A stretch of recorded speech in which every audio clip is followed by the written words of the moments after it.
Practical Farmers of Iowa was started in 1985 at a time when farmers were under great economic pressure to try to help them farm in lower cost ways, but at the same time in ways that were friendly to the land and to the people on it. I have lived here all my life except when we were in the service. I raised continuous corn, anhydrous, diazinon for the bugs, so I've been on that side of the divide, if you want to call it that. And it seemed like the cattle were sick all the time, and there's got to be something different. So I ended up going to a Wonder Life meeting. That it's a product, and the farmer that was telling the story, if you're doing thus and so, just the three things I said, you're going down a blind alley. Well, when I came home that night, I couldn't sleep. And so we made a complete change to a more diversified rotation and dropped chemicals, and we're not certified organic, but organic principles, yes, with a diverse fiber, corn and beans, oats and hay, cows and sows. And I say diversity is probably the only solution there is in agriculture. We're sitting in our new farm store that we just opened up. Our farm is 700 acres today, all certified organic. It's mixed crops and livestock, which I promote and firmly believe as being perhaps, if not the best system, I still feel, for all of agriculture, but certainly for organic agriculture. PFI changed everything in our lives, everything, for the good. I've been farming this farm since 1976. It's just a half section now. It's all organic. I have a wife, Karen, and 3 children and 4 little granddaughters. And I'm strictly cash grain now. I've raised hogs for a number of years, most of my adult life. And I do a little bit of teaching part-time just to help out the local high schools. We have what really, in a sense, would look like a traditional farm. It has several hundred acres with a mixture of grain and livestock. The farm is very integrated with its production of grain and livestock. And that integration became as we brought the stock cow herd, which the farm had never had before, into existence here in the mid-1990s. And that's the time we put a cropping plan in place that became very set and that the farm works around a cropping system. We were able to go through the 80s in fair condition, but you don't have much money left over either. But I was interested in saving money, and I'd have to guess originally with the Practical Farmers of Iowa, it was about finding ways to improve my bottom line. You know, being sensitive to the world around us. But from the time of the 1980s, I think that was a driving point. But it would lead to others as well. Well, I think we wanted to find, I wanted to find some answers, you know. Can I make this diversity work? My dad made it work, you know, during the 20s. So it was really Larry Callum's idea. The Fish and Wildlife people at Iowa State put on a biological workshop, and that's how I got involved of, you know, farming difference. And they had 2 of those workshops, and at that last workshop, Larry sent a message through somebody for me to ask, are you interested in starting an organization? And the hands went up all over the crowd, and so Larry knew how to make an organization work. In 1982, Maria and I were on an airplane, and we picked up a magazine, and it had a story about Dick and Sharon Thompson in it. So I ripped the article out of the magazine on the plane and brought it home and saved it. And I called up Dick and Sharon, and we went up to visit their farm. And what impressed me right away was that he was doing field trials in a way that you could do the statistics and actual science-based, and that appealed to me a lot, partly because I had a degree in biology from Iowa State, and also 2.5 years of the farm operations curriculum. The story goes on when the meetings were held at Iowa State due to pressure from farmers asking Iowa Extension and the university to do more looking at, do we need all the fertilizer and all the chemicals, et cetera? Do we need all them? And this was in the 80s when our pocketbooks were really getting stretched and the farm crisis years were on, and a lot of farmers were wondering, well, can I get by without as much nitrogen or phosphorus or potassium? Can I get by banning herbicides, for instance, or banning fertilizer? So I had all those same questions. So I went to the meeting, and the overwhelming response to the question, do you want to have an organization started, was yes. So I got in on the groundwork, went to the first board meeting that was being formed, and then we came up with the name. You know, Dick Thompson was the first board president, I was the vice president, and Larry Callum was our advisor, and the whole thing took off. I've been told that the path to progress has very little to do with speed, but a heck of a lot to do with direction. And since then, I've felt that our farming prior to then had much to do with speed. We were expanding the number of hogs we were raising, we were intensifying our crop production, we were growing a lot of continuous corn. But what we didn't have was really how-tos. So we're going to go to a different direction. We wanted to be more environmentally sensitive, and that's not really the correct word. We just wanted to farm in a way that really made a lot of sense, that made economic sense as well as it did protecting our natural resources. But it was very much a question of, if we wanted that, how are we going to get that? And that really leads you to who are you going to listen to? And I was probably open to ideas, but I don't think there was a lot of ideas floating around that maybe even made sense or things I wanted to implement. So Practical Farmers really came along at a critical time. Dick Thompson and Rick Exner, they were the first two people that stopped in here. I know I wasn't members of Practical Farmers, but they stopped here to visit, and then I became member right away. We weren't at the very first meetings, but within the first year we became members of the organization because we were attracted to the idea of farmers sharing information and doing on-farm research.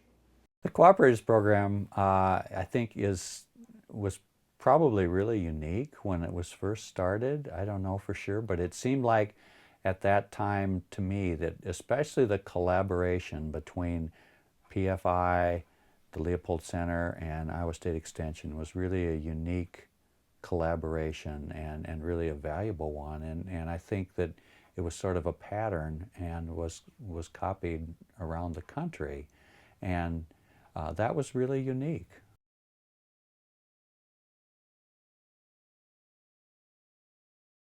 Well, there's a place for laboratory research, there's a place for university extension, outlying research center research, and there's a place for on-farm research. On-farm research sort of provides some ground truth for the other research that Extension does on research farms and what comes out of the laboratory. So I think it's important that we have something that maybe shows that it really works on real working farms and that it's valuable. And that's, PFI has always sort of had an economic financial component with their research to show whether it pays to do some of these things or not. And I think that's pretty valuable.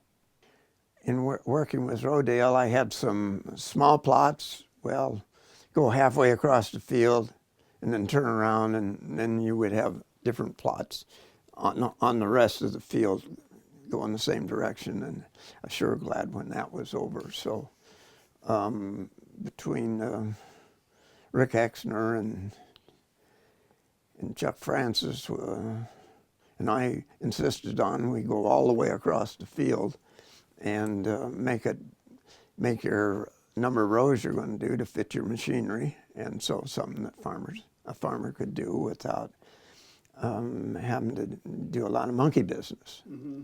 And that really took off, and we found out that system is probably more accurate than the little small plots, so the university people say, and I think so too. It takes in all the real variations on a real farm, and I think you get a better answer. So we would tell people, you know, don't change your whole farm. You know, you have lots of salesmen out there selling different kind of products, and if you want to try something, do it on a strip and make sure you know where the strip is, or several strips. It'd be better if you could do 6, but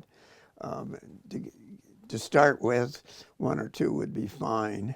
And PFI, we were involved in testing products, and an average of a number of years, number of farms, we lost $17 an acre. So to me, that's not the answer. You can't buy it in the bag. You got to buy it. You got to use a system that whatever fits your farm to make it work, to control weeds, to have fertility, and that may be different for each different farm. You know, when I was looking at stopping pesticides, there was a lot of the information that I questioned. You know, how valid is this, all this that they are saying? Partly because I grew up with crop rotations and livestock. We never gave up on any of that. I saw what Dick Thompson was doing, and then some other PFI farmers started doing it, but it was mostly Dick. So he was my mentor. Having the crop rotation system, which in our case, you know, we've changed it and developed it a lot over the years. Today we are at a 7-year rotation of corn beans, and then small grains, and 2 years of hay.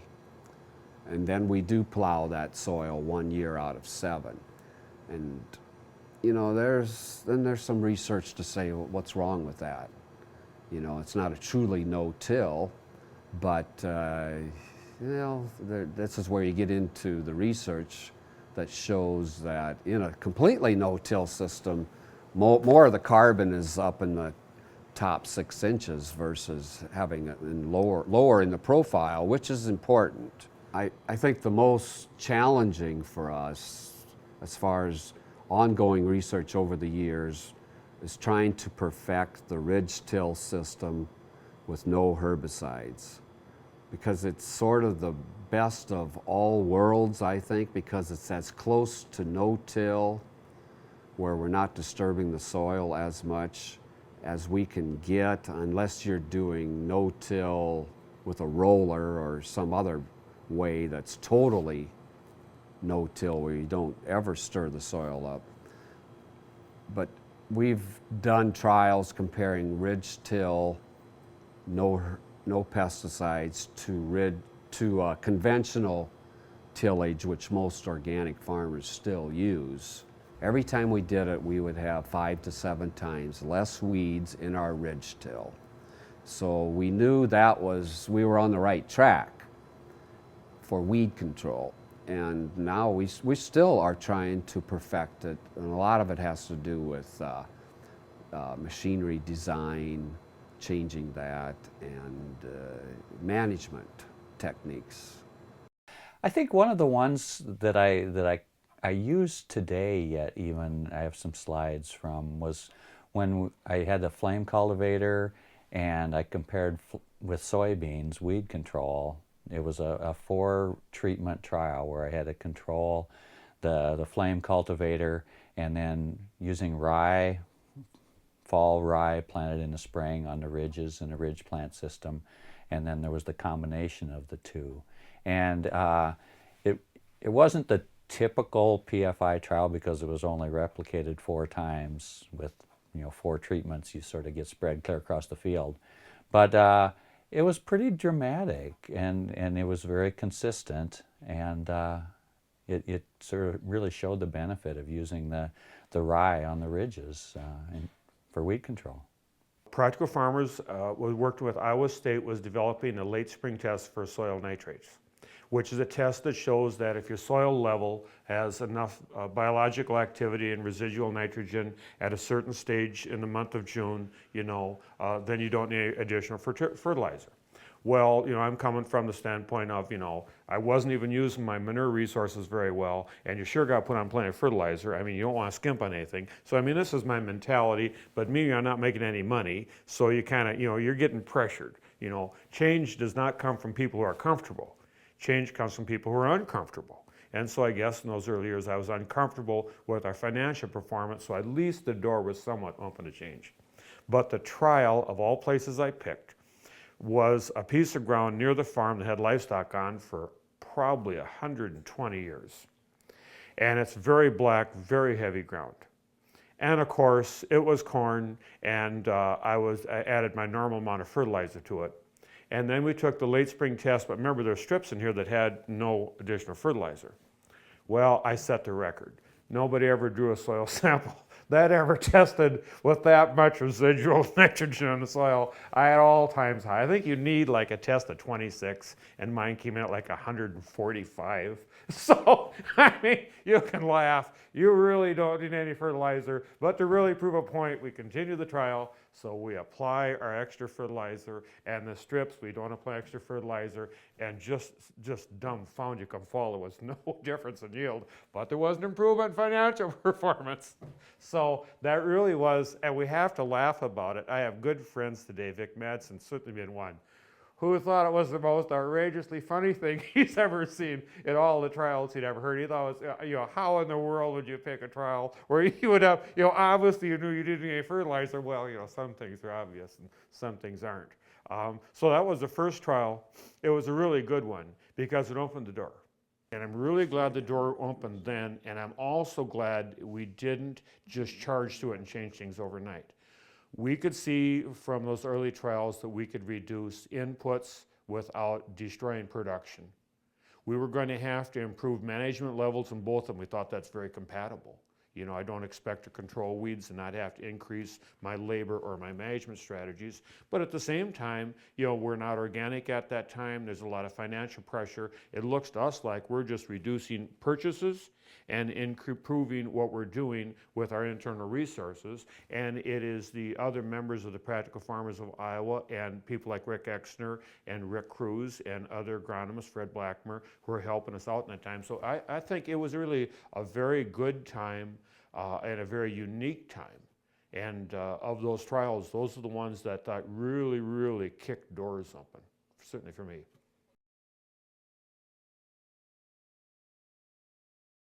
Well, if you got problems and want to find answers, and you want something that the university would look at and put some merit to it, you got to do randomized and replicated trials. Another thing was that happened. I heard a voice. And I turned around, there wasn't anybody there. And what it said was, get along but don't go along. So that has been our philosophy of not being a rabble-rouser and badmouthing the university or the chemicals. If that's what you talk about all the time, you're not going to get any place. I would recommend highly that new beginning farmers get involved in something like this. You have to find what works on your farm. You can't just do what works for everyone else. You can't make good decisions without goals, and the goals have to be rooted in your personal values.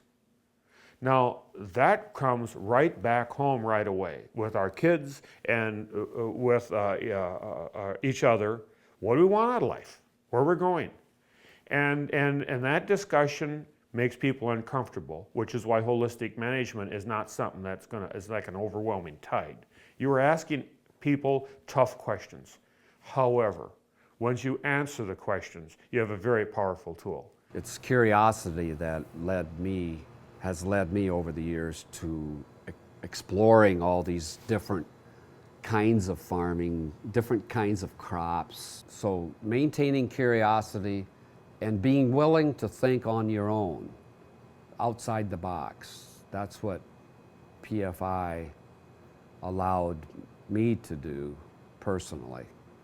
Well, I think you should probably be doing some testing for yourself. I mean, for the farm. PFI should be kind of the umbrella over that to help you do that. I guess that's the best answer I have for that. Just, I think that was a pretty good answer. You know, you're doing it for your farm, not for PFI. But PFI will help you get the job done, so that you know what's going on.